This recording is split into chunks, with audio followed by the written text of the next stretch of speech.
bienvenue à toutes et à tous pour cette animation sur le sommeil. Alors, l'objectif, ça va être non pas de faire, de brosser l'ensemble des connaissances sur le sommeil, mais c'est surtout en fait de s'intéresser aux questions que vous pouvez avoir vous autour du sommeil. Je pense que tout le monde comprend le terme, mais qu'est-ce que c'est que le sommeil? C'est la première question qu'on peut avoir. Est-ce que vous avez une réponse à ça? Quand je vous dis sommeil, vous avez quoi en tête? C'est le moment où le cerveau se met en repos et essaie de rediriger tout ce qu'il a vu de la journée et essayer de remettre ça bien. Alors, c'est vrai, effectivement, souvent quand on va associer, en fait, quand on prend le sommeil, on va associer ça à une notion de repos. Après, on peut se poser la question, c'est est-ce que le sommeil, c'est le seul moment de repos? Et est-ce que c'est un repos particulier? Qu'est-ce qu'il a de différent par rapport au moment où on va être assis, par exemple, des gens qui pratiqueraient de la méditation? Non, c'était amusé il y a très très longtemps quand on avait décidé de cette animation, je vais vous montrer ça. C'est qu'on avait regardé dans un dictionnaire. Alors, on n'avait pas pris un gros dictionnaire, voilà, on avait pris le plus simple, accessible. Et on avait trouvé cette définition qui est une définition qui est assez classique. Voilà, c'est l'état d'un être vivant qui dort. Donc, ce qui ne fait pas avancer beaucoup les choses. Ce qui est souvent le cas, et quand on essaye souvent de définir le sommeil, en fait, on le définit par rapport au fait de dormir. Alors, par contre, moi, ce qui m'intéressait vraiment, c'est de se dire que c'est un processus vivant. C'est-à-dire que c'est quelque chose qui est présent dans le monde vivant. Il y a pas mal de personnes, alors ça a évolué au cours du temps, se sont posé la question, nous, on va parler essentiellement du sommeil humain, puisque c'est ce qui nous intéresse, nous, en tant qu'individus. Mais est-ce que c'est quelque chose qui est présent dans l'ensemble du vivant? Intuitivement, vous savez quoi quand vous seriez dans la réponse, madame? Non, je me pose la question si les plantes dorment, parce que c'est des êtres vivants. Ouais, les plantes, c'est des êtres vivants, jusqu'à s'il n'y a pas de souci. Est-ce que ça dort ou pas? Ça va dépendre de la définition qu'on prend. Par exemple, il y avait des gens qui prenaient une définition qui était celle-ci. C'est un état physiologique périodique de l'organisme. Alors, on va essayer de définir les termes, parce que voilà. Donc, un état physiologique, c'est-à-dire, bon, c'est le fonctionnement du corps, la physiologie. Périodique, c'est-à-dire que c'est quelque chose qui se répète. Et principalement du système nerveux, donc de notre cerveau. Et dans lequel on a deux choses, la vigilance est suspendue et une réactivité aux stimulations, au stimulus est amoindrie.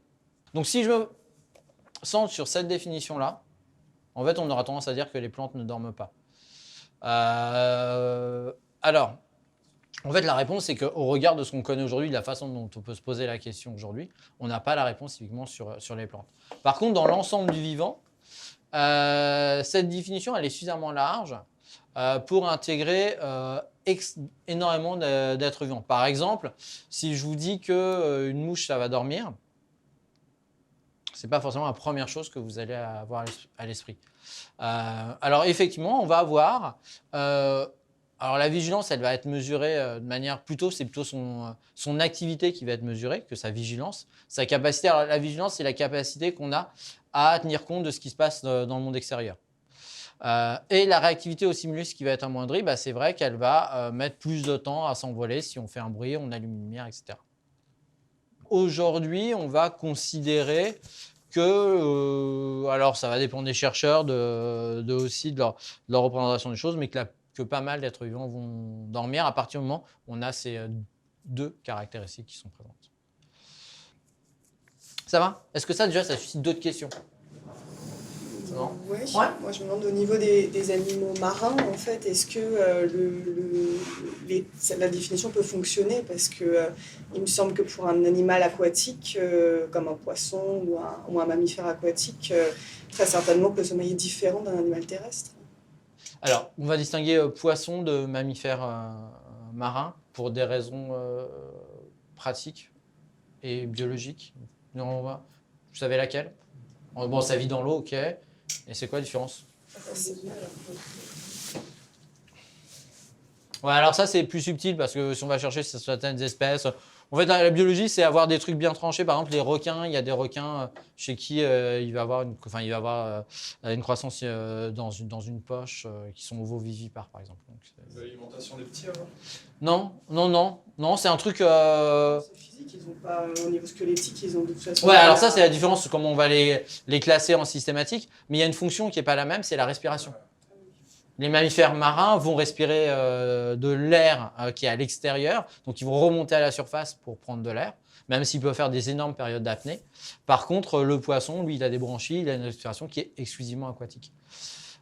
Et ça va conditionner les différences sur le sommeil. On va juste commencer par le poisson, puisque c'est la première chose. Si vous regardez un poisson, vous verrez que son comportement au fil de la journée va changer. Classiquement, par exemple, si vous vous promenez dans un aquarium, de temps en temps, vous allez voir des poissons qui vont être dans des positions. Alors, ils sont pas sur le dos, ils sont légèrement couchés et ils vont pas bouger et ils vont en fait se laisser porter par le courant. Ça se voit assez bien en aquarium. Typiquement, vu de l'extérieur, ça peut être assimilé à un sommeil. Voilà. Alors par contre, si vous regardez son sommeil, et peut-être que du coup, ça va vous permettre aussi de dire des choses sur notre sommeil à nous, c'est la structure du sommeil n'est pas tout à fait la même. Par exemple, vous dormez combien de temps par jour?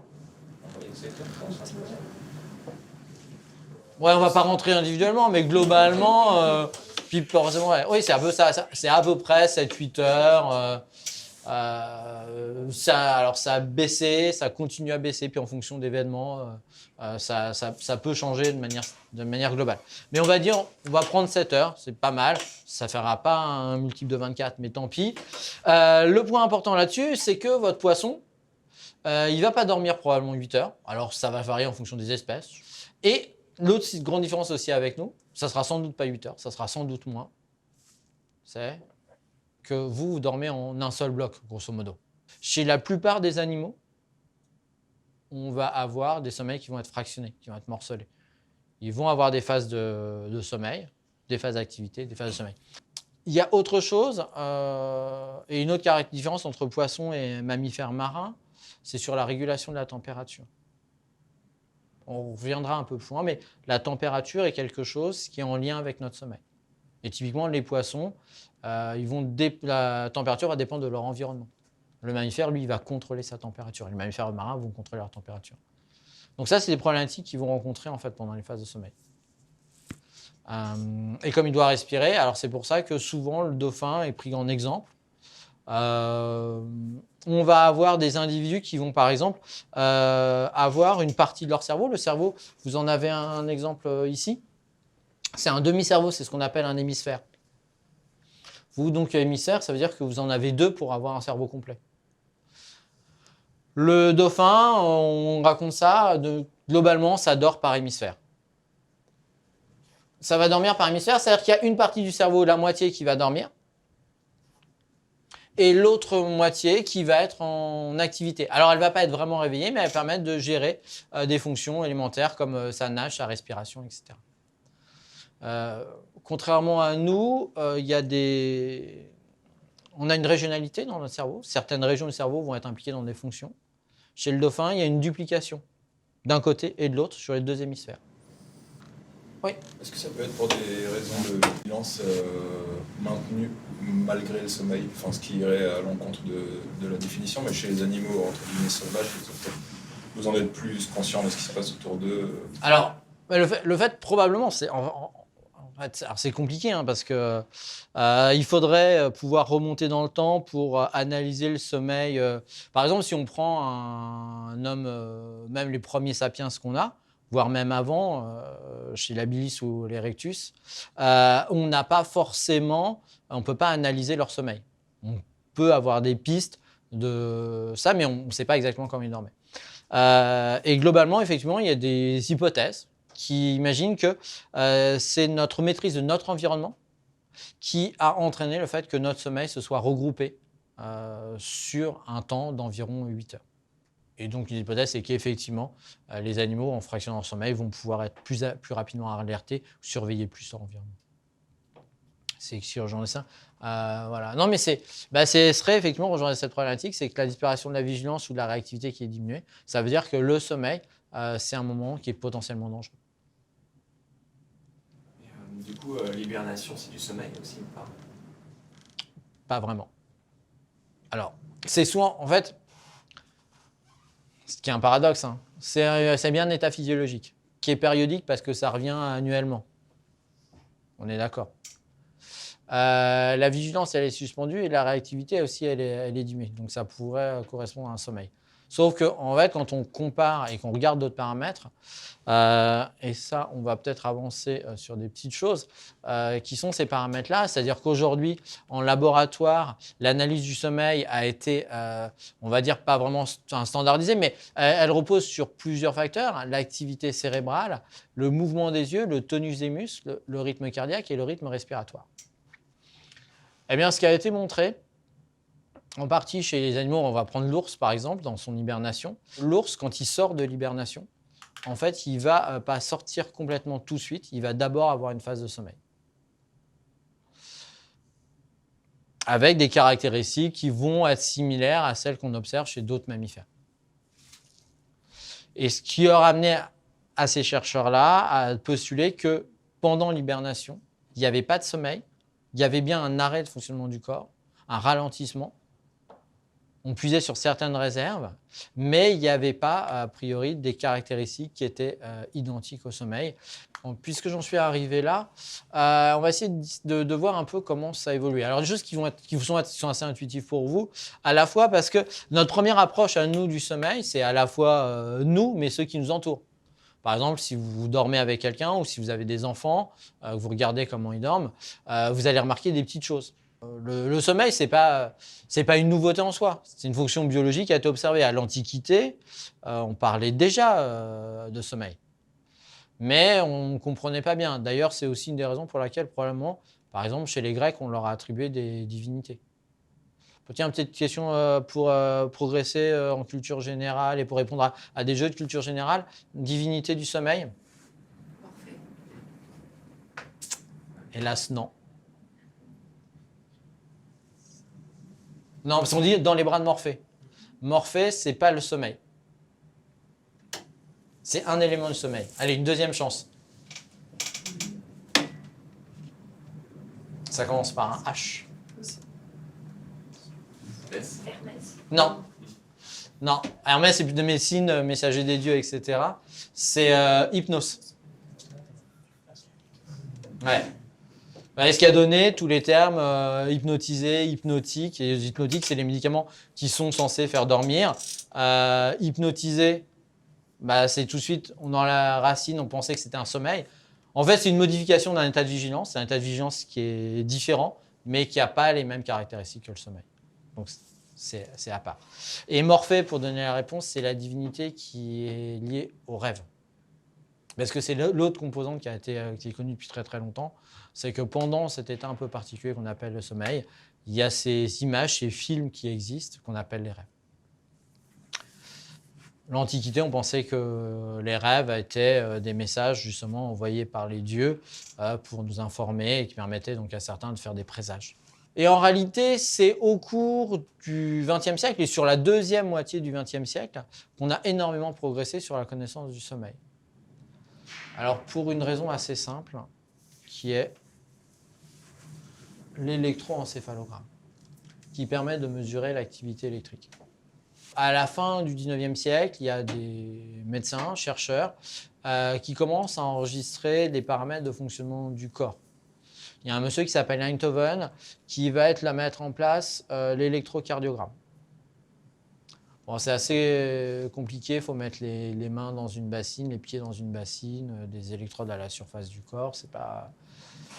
Au début du XXe siècle, là, il y a des progrès techniques qui vont permettre de s'affranchir un certain nombre de choses et de poser des électrodes sur la tête et de commencer à enregistrer l'activité cérébrale. Par contre, ce qui est assez intéressant, c'est que vos mouvements des yeux et votre tonus musculaire, lui, va assez peu bouger. Voilà. Pareil, votre rythme cardiaque et votre rythme respiratoire, eux, vont rester sur des choses qui sont assez classiques. Quelqu'un qui s'endort, par exemple, vous l'avez déjà entendu, sa respiration, elle change. Elle va ralentir. Elle est à la fois plus ample et plus douce. Alors, je vous propose, c'est qu'on va s'intéresser dans un premier temps à l'électroencéphalogramme. Et je me proposais d'en faire un avec un cobaye. Et est-ce qu'il y a un cobaye volontaire dans la salle? Ah, c'est dur de choisir. Mais madame était super volontaire, donc on va choisir madame. Oui, on en a parlé avant. Donc... Ok. Bon, ça... Alors, Ça fait très mal. Hein. c'est vrai. Alors, je vous propose, c'est de vous asseoir, je crois. Alors, ici, on va essayer. Ou non, mettez-vous plutôt là, comme ça. Voilà. Alors, c'est pas tout à fait comme ce que vous avez sur la photo, puisque c'est plus tout à fait le même matériel. Mais je vais vous donner un magnifique bonnet, vous allez voir. Ce bonnet va me permettre d'être en contact, principalement non pas avec votre cheveu, mais de votre crâne. Ouais. Bon, idéalement, il faut raser la tête. Allez. Ouais. Ça va? Non, on va pas le faire parce qu'on m'a dit c'est pas bien de raser la tête aux gens. Voilà. Mais on pourrait. Alors, après, on pourrait dire on aurait pu choisir quelqu'un qui est un peu comme moi, qui perd ses cheveux, etc. Ce qui se passe, c'est qu'il y a un épaississement de la peau du crâne, ce qui fait que le signal est un peu moins bon. Voilà. Donc, c'est bien d'avoir des gens qui ont des cheveux, mais qu'on va pas les raser sur le moment. Idéalement, c'était ça. Sur les singes, quand on s'était étudié au départ chez les animaux, ils faisaient des tonsures pour mettre des électrodes. Je vous rassure, on ne va pas faire ça. Sauf si vous me dites que vous voulez rentrer au monastère après. Voilà. Honnêtement, ça ne me dérangerait pas de me raser la tête là maintenant. Ouais, c'est vrai. Question de temps. Quoi. Ouais, voilà. Non, mais ça. Et la deuxième chose, c'est que pour assurer la conduction entre votre crâne et l'électrode, on va mettre un magnifique gel. Voilà, qui est un peu batteux. Alors, c'est un peu comme le gel hydroalcoolique sans la partie alcoolique. Ouais. C'est donc en fait un gel qui contient essentiellement de l'eau qui va assurer la continuité entre votre crâne et l'électrode, d'être sûr qu'il y ait bien en fait, ça soit en contact. En contact, je parle d'un point de vue électrique, puisque ce qu'on va mesurer, c'est des petites variations électriques à l'intérieur de votre cerveau. Pour ça, sous chaque électrode, d'un point de vue théorique, pour qu'on ait un signal qui soit bon, il faut qu'il y ait 1000 neurones. Je vais avoir 4 électrodes, c'est-à-dire qu'il faut que vous ayez au minimum 4000 neurones. Ouais. Non. Ouais, alors bon, on sent qu'il y a des petits pics dans la salle. Alors, juste à bien préciser, est-ce que vous avez une idée du nombre de neurones qu'il y a en un cerveau? Des milliards. Alors c'est plus, même on estime que c'est 80 000 milliards. C'est une estimation qui est faite à la louche, c'est-à-dire qu'ils prennent des morceaux de cerveau, ils comptent dans ce morceau-là, ils vont voir dans un autre morceau, ils comptent dans ce morceau-là, et après ils font des règles de 3, ils estiment à l'ensemble du cerveau. Il n'y a pas que des neurones dans votre cerveau, mais c'est les neurones qui vont produire l'activité électrique.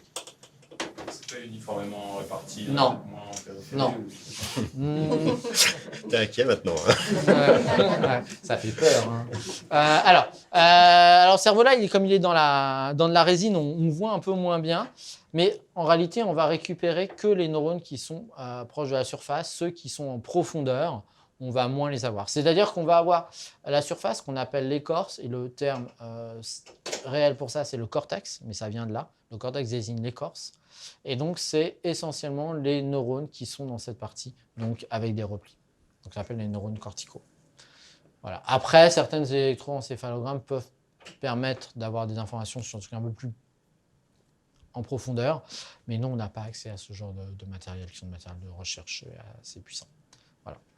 Donc, ce qu'on regarde essentiellement dans l'électroencéphalogramme, c'est cette activité. Alors, le cortex, c'est la partie qui est la plus noble, c'est-à-dire c'est là où on considère qu'il y a les fonctions les plus évoluées de notre cerveau. Toutes les fonctions liées à l'apprentissage de la mémoire sont en partie liées avec le cortex.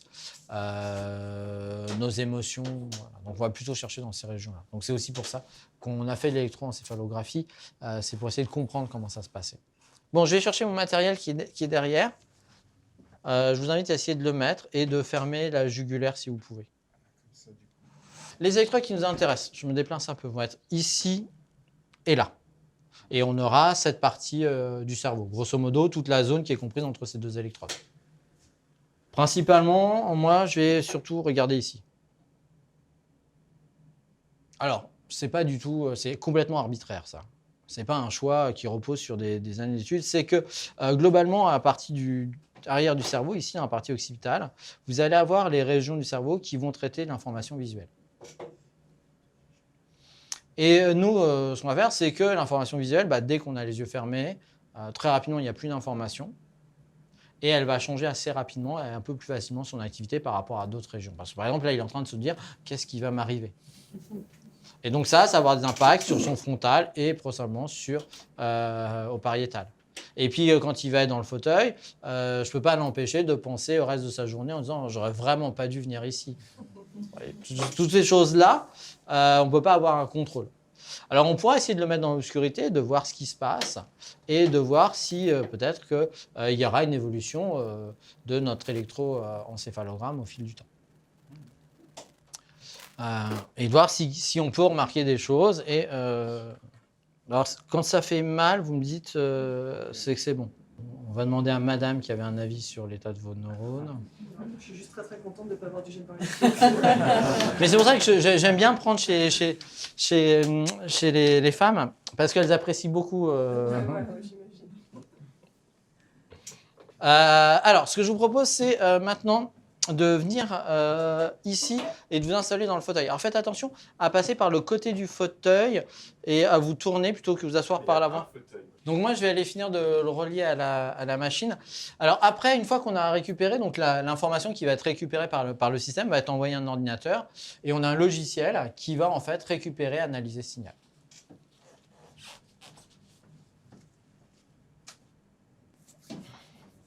Je ferme la porte. Ouais. Donc on lance l'acquisition.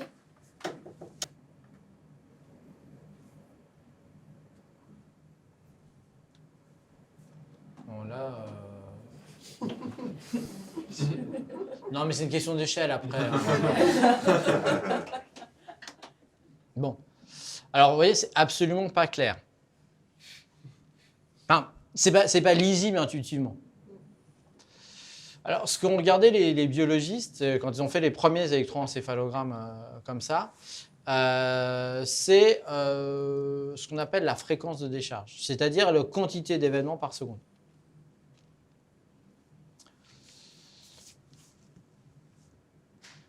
Et ils sont aperçus qu'il y avait des choses, alors c'est ce qui a été essayé de représenter ici, c'est quelque chose qui va être en dessous d'un certain nombre d'événements, qui est aux alentours des 6 événements par seconde, c'est-à-dire 6 Hertz. Alors, est-ce que vous avez les yeux ouverts? Oui. Est-ce que vous pouvez les fermer, s'il vous plaît? Bon, alors déjà, vous voyez qu'il y a un changement là, qui est ce genre de choses. Alors ça ne peut pas forcément lier à lui directement, à l'activité de son cerveau, mais au fait de faire des mouvements musculaires qui vont faire bouger le casque et qui peuvent bouger les électrodes et donc entraîner ce qu'on appelle des bruits. Par contre, ce qui est assez intéressant, c'est qu'on le voit ici, c'est qu'il y a des, vous voyez, des choses qui apparaissent un peu plus régulières.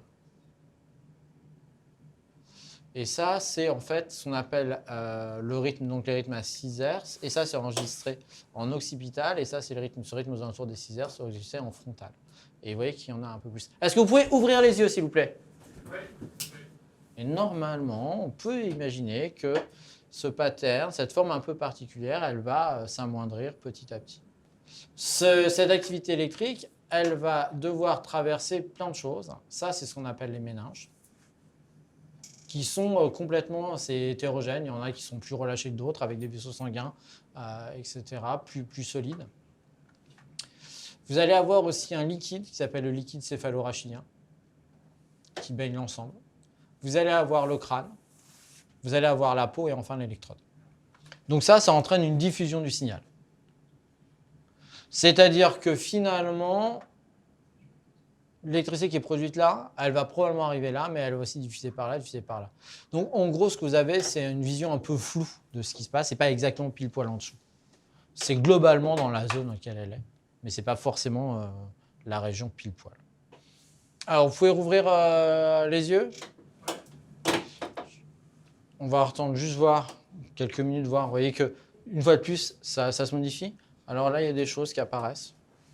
Alors comme ça, c'est probablement ce qui est du frontal. Vous voyez que c'est en lien avec ça. Ça, c'est probablement en fait lié au mouvement des yeux ou des paupières. Est-ce que vous pouvez cligner plusieurs fois des paupières de suite, s'il vous plaît? Ouais. Est-ce que vous pouvez bouger les yeux droite-gauche maintenant? Ouais. Vous voyez en haut. Donc on arrive, malgré tout, les électrodes sont peut-être un peu basses et on arrive peut-être à avoir récupéré des mouvements oculaires aussi. Ouais, c'est vrai.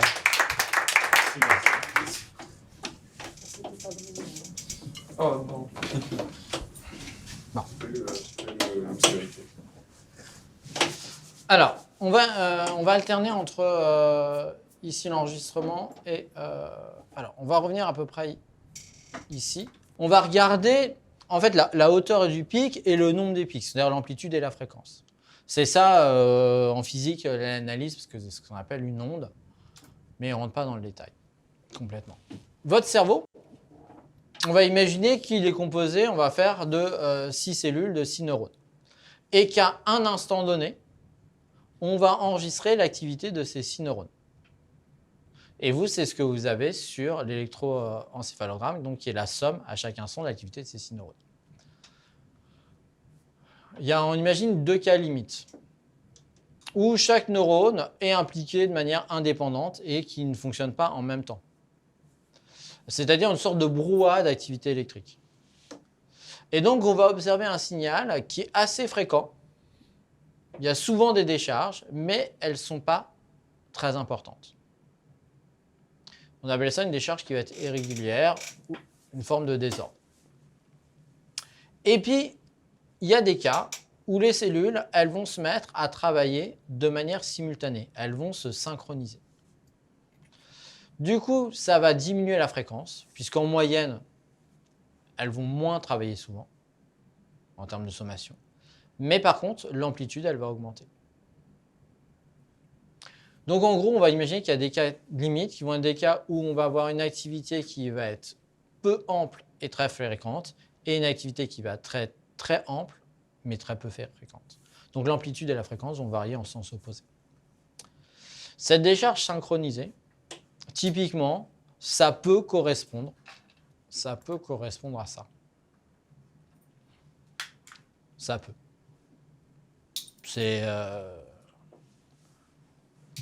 Là, on a des décharges qui sont en fait assez amples et qui seraient un peu moins fréquentes. Alors vous allez me dire, pourtant, si je vais un peu plus loin, on n'a pas l'impression que la fréquence est augmentée. Si je me mets là, par exemple. Bon, après, c'est qu'on ne voit peut-être pas plein de petits pics qui pourraient être cachés. Il faudrait peut-être voir grossir, etc. On a peut-être écrété des choses qui ne nous intéressaient pas dans l'enregistrement. Mais globalement, et ce qu'on va regarder, c'est essentiellement ça, c'est la fréquence qui est plus importante. OK ? Alors, pourquoi ça se synchronise ? Alors, en gros, vous allez avoir dans votre cerveau des structures qui, elles, fonctionnent de manière extrêmement rythmique. Entre autres, il y a une structure qui s'appelle le thalamus qui va fonctionner de manière très rythmique, qui va produire des décharges très rythmiques. Vous avez d'autres structures, par exemple, aussi des noyaux qui sont liés à la respiration. Votre respiration, elle est extrêmement rythmique et vous avez des noyaux qui fonctionnent comme ça de manière rythmique. Et ce qui a été remarqué, c'est que, il y a des phénomènes qu'on va dire de synchronisation. Quand des neurones ne sont plus impliqués dans une tâche, par exemple là, pour les neurones et cellules impliquées dans la vision, on ne regarde plus rien, il n'y a plus d'informations visuelles à traiter au premier niveau, ces cellules-là, elles ne vont pas rien faire, elles vont avoir tendance à synchroniser et synchroniser sur d'autres cellules. Et donc, il y a un phénomène de synchronisation qui se met en place. Et ce qu'on observe, cette synchronisation, c'est donc des neurones qui se désengagent de leur activité de base. Et cette synchronisation, elle a tendance à augmenter avec, en fait, ce qu'on a observé dans le sommeil. On a une augmentation de la synchronisation. Ce qui a permis aux gens de s'intéresser et de faire émerger plusieurs choses, mais c'est surtout ça qui est un peu, pas simple, mais différents rythmes. Par exemple, en éveil, nous, ce qu'on a regardé, c'est ça, c'est 8-13 Hz, c'est l'alpha. Normalement, vous, si vous êtes attentif, vous êtes plutôt en bêta, entre 14 et 30 Hz. On est d'accord ? Et vous allez osciller entre des périodes d'attention et des périodes d'alpha où il y a moins d'attention. Quand on est en sommeil, là on a mis différents états de sommeil où on va avoir des variations à la fois des fréquences et apparition d'objets, par exemple, ici, particuliers, qui caractérisent les différents états du cerveau. Avec une particularité, dans un sommeil, parce qu'il est un peu étrange, qui a été baptisé sommeil paradoxal, on voit réapparaître du rythme bêta. Cet état de sommeil paradoxal, il est aussi associé à une absence de tonus musculaire. Quand on réveille les gens, on s'aperçoit qu'ils ont des pensées vives, illogiques et étranges, qu'on a appelées les rêves. Et à peu près, alors je vous donne des chiffres qui sont ronds et marquants, c'est à peu près dans 80% des cas. Si vous réveillez quelqu'un qui est en sommeil paradoxal, il va vous raconter un rêve. Si vous le réveillez dans des autres phases de sommeil, il peut vous raconter des rêves, c'est moins fréquent, je crois que ça tombe à peu près dans l'entour des 30 à 40%. Et les rêves ne vont pas être tout à fait pareils, ils vont être plus logiques et plus répétitifs. Mais il y a quand même aussi du rêve. Donc le rêve, principalement, aujourd'hui, on le considère et on le trouve dans cette phase de sommeil qui est le sommeil paradoxal. Avec d'autres choses qui sont intermédiaires entre l'éveil et le sommeil paradoxal. Aujourd'hui, on attribue des fonctions à l'objet biologique qui est le sommeil paradoxal. Au rêve en lui-même, ce n'est pas excessivement clair. Alors, on va essayer de donner une vision un peu évolutive comme ça du temps. Un des pionniers à avoir identifié le rêve, il s'appelle Michel Jouvet. C'est un chercheur de Lyon qui est un des premiers à avoir en fait identifié le sommeil paradoxal. C'est à lui qu'on attribue ça. Jouvet a écrit plusieurs ouvrages sur le rêve et sur l'importance du sommeil, où il a été interviewé pendant longtemps, parce que c'est lui qui a fait référence en France pendant de longues années, où il a tenu un journal de rêve. Et il a essayé de faire le lien entre les événements de sa vie quotidienne. Donc il avait un journal de jour et un journal de rêve. Et il a essayé de croiser les deux. La conclusion, elle n'est pas si claire que ça. C'est-à-dire qu'il n'a jamais mis en évidence clairement quand il y avait un événement dans sa journée, de le voir émerger en rêve. Il y a de temps en temps des événements de ces journées, des fois ça remontait à plusieurs jours. Donc il n'y a pas, par exemple, souvent on dit on va revivre ce qu'on a vécu dans la journée. Ça, c'est pas aussi clair que ça. Pour lui, le rêve, et plus le sommeil paradoxal, ça avait une fonction plutôt de récapituler des comportements et de pouvoir du coup maintenir ces comportements même si on ne les avait pas. Par exemple, vous n'avez pas passé votre journée à vous mettre en colère. Mais la colère, c'est une émotion et qui peut avoir une fonction biologique. Ouais, défendre un territoire, par exemple. Mais vous ne passez pas votre journée à faire ça. Eh bien, lui dit, mais du coup, c'est qu'on doit quand même maintenir cette fonction, ou comme la fuite, ou comme les comportements liés à la reproduction. On ne les fait pas continuellement, mais il faut pouvoir les maintenir biologiquement. Donc ça serait ça, une sorte de maintien de fonction biologique pendant le rêve et pendant le sommeil paradoxal. Alors, pour des raisons historiques et principalement en France, en fait, l'école psychanalytique et l'école neurobiologiste se sont pas rencontrées et se sont battues pendant longtemps. Vous aviez Charcot à la Salpêtrière et vous aviez plutôt Sainte-Anne et des régions comme ça avec Freud et consorts. Donc il y a eu des clivages comme ça qui sont encore assez fortement enracinés. Donc aujourd'hui, en biologie mécanistique, on n'admet pas ce rôle un peu du rêve freudien. Après, donc du coup, il y a des chercheurs, si vous prenez l'ensemble des chercheurs, moi j'ai trouvé des chercheurs qui vous disaient que le rêve n'est qu'une fonction excrétatoire du sommeil paradoxal. C'est-à-dire qu'en gros, c'est une production. Vous avez le sommeil paradoxal qui est biologiquement important et ça induit un truc qu'on appelle le rêve, mais le rêve n'a pas d'importance. Et puis, à l'opposé du spectre, vous allez avoir des gens qui vont dire le rêve a quelque chose, nous dit quelque chose et nous sert à quelque chose. La réponse est probablement entre les deux. Après, dans le sommeil paradoxal, cette idée de récapituler la journée, elle a été clairement démontrée. Globalement, votre perception. Donc le fait de me voir, m'entendre, savoir ce qui se passe dans une pièce, par exemple. Le monde, il a une cohérence qui est intrinsèque. En tout cas, notre cerveau a appris et a enregistré et s'est habitué à cette cohérence, à ce monde et donc lui a donné une cohérence. Et notre cerveau aime bien la cohérence du monde. Ouais. Ce qui fait, par exemple, je vous donne un truc, c'est que tous les êtres humains, ils sont à peu près tous de la même taille. Il n'y en a pas des grands comme ça, et il n'y en a pas qui font 5 mètres de haut. On est d'accord ? Mais parce qu'à chaque fois que je vois un être humain, ils sont tous de la même taille. C'est cohérent. Et ça, c'est en gros, il y a des structures cérébrales qui vont alors fonctionner, non, c'est pas la même synchronicité, mais qui vont fonctionner de manière synchrone et qui vont dire, je détecte un être humain, je détecte la taille, et ça fonctionne de manière synchrone parce que c'est toujours la même chose. Et donc, du coup, quand je pense à un être humain, ça active aussi ça, et donc je peux penser la taille d'un être humain. C'est très, très schématique. C'est pas tout à fait comme ça, mais c'est un moyen de vous donner les choses. Maintenant, quand vous êtes dans le sommeil, les stimulus, en fait, sont plus donnés par l'extérieur, ils sont donnés par l'intérieur quand vous êtes en rêve. Et donc, il n'y a pas de raison d'avoir des synchronicités. Et donc, le truc de gestion de taille n'est plus obligé d'envoyer des informations cohérentes. Il peut vous envoyer des êtres humains de manière incohérente, de faire des êtres humains qui sont petits, vous qui changez de taille, etc., etc. On perd ces notions d'avoir des régions qui vont se répondre et qui vont être en fait liées entre elles par des événements qui, eux, sont en fait qui ont une cohérence. Pourquoi on ne se souvient pas du rêve? Déjà, ce n'est pas le cas de tout le monde. Il y a des particularités, il y a des trucs qu'on appelle le rêve vigile. C'est des gens qui arrivent à avoir conscience de leur rêve et à interférer avec. Des gens qui travaillent là-dessus, qui commencent à comprendre comment ça émerge.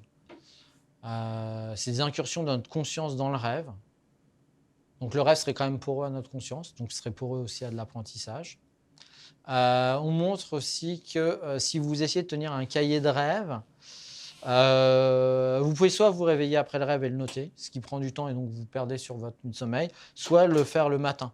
Et au début, pas mal de gens qui travaillent là-dessus disent au début vous avez juste des images, des impressions, des bouts fugaces, et petit à petit, à force de prendre cette habitude, vous allez enrichir et vous allez être capable de rapporter un peu plus de rêves, un peu plus d'informations. Donc c'est peut-être juste qu'on n'est pas habitué, pas entraîné. Il nous manque peut-être des choses pour arriver à le faire. Peut-être que notre niveau de conscience n'est pas suffisant à ce moment-là pour bien encoder l'information. Peut-être qu'on est en train d'encoder d'autres informations qui sont prioritaires par rapport à l'encodage du rêve. Vous n'encodez pas l'ensemble des informations de la journée non plus. Votre cerveau trie et dit c'est pertinent, c'est pas pertinent. Vous avez déjà évoqué le rêve lucide, enfin moi j'appelle ça lucide, c'est comme ça que je l'ai vu. Ouais, lucide, ouais. Bon, du coup ça, j'imagine qu'on ne sait pas encore grand-chose, mais il y a un autre phénomène un peu de type anomalie qui est la paralysie du sommeil. Je ne sais pas si vous avez entendu parler de ça. Et je me demandais si on savait des choses là-dessus. Moi, j'en ai jamais fait, mais dans ma famille... alors, il y a... Pareil, ce qui est... alors, en fait, juste le rêve lucide pour revenir, il y a commence à avoir des données, il y a des chercheurs qui travaillent dessus, vraiment, qui commencent à être un peu sérieux. C'est juste que je suis absolument pas spécialiste de ça et que je voudrais pas, j'ai pas assez creusé j'ai pour vraiment rentrer vous donner dans les détails. Mais effectivement, voilà. Alors, par contre, la paralysie du sommeil. Il y a une des explications que moi j'aime bien, que je vous livre, sur la paralysie du sommeil, qui je trouvais un avantage de pouvoir rassurer les gens. Voilà. Alors la paralysie du sommeil, déjà, c'est pas une paralysie annonciatrice de quelque chose. C'est en fait en lien avec le sommeil paradoxal. Alors pour ça, il faut que je vous montre ceci, qui est ce qu'on appelle un train de sommeil. C'est en gros vous dire, voilà, le sommeil, pour l'instant on l'a fait en un bloc, en fait il est divisé en petits blocs. Je vous disais, vos animaux dorment de manière fractionnée, en fait nous aussi on dort de manière fractionnée, mais on ne s'en rend pas compte. On a ce qu'on appelle des cycles, ces cycles ont une structure, et ces cycles vont se répéter tout au long de la nuit. Cette structure, c'est de retrouver un sommeil lent, léger, dans lequel on est en contact avec le monde extérieur, un sommeil lent profond, dans lequel on est complètement coupé du monde extérieur, et un sommeil paradoxal qui va encore plus loin, puisqu'on est coupé du monde extérieur, et en plus, il se passe des choses et on voit apparaître le rêve.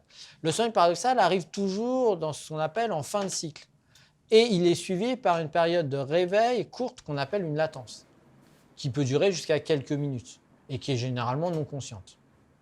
Non consciente, ça veut dire que vous n'en rendez pas compte. Et je ne vous l'intégrerai pas, et vous pas. Mais vous en vivez régulièrement. C'est typiquement quand vous vous réveillez au milieu de la nuit, vous vous retournez, vous tapotez l'oreiller, vous remettez la couette, vous retirez la couette, vous poussez la personne qui est à côté de vous qui a pris trop de place ou qui vous tient trop chaud. Ça se fait probablement pendant des phases de réveil court, et en partie pendant les latences. Mais vous n'en souvenez pas des nuits, et des fois on vous dit « Ah, t'as piqué la couverture toute la nuit, vous ne vous souvenez pas avoir touché à la couverture. » Eh bien, en fait, c'est ça. Bon. Et ce cycle va se répéter. Par contre, ce qui peut arriver,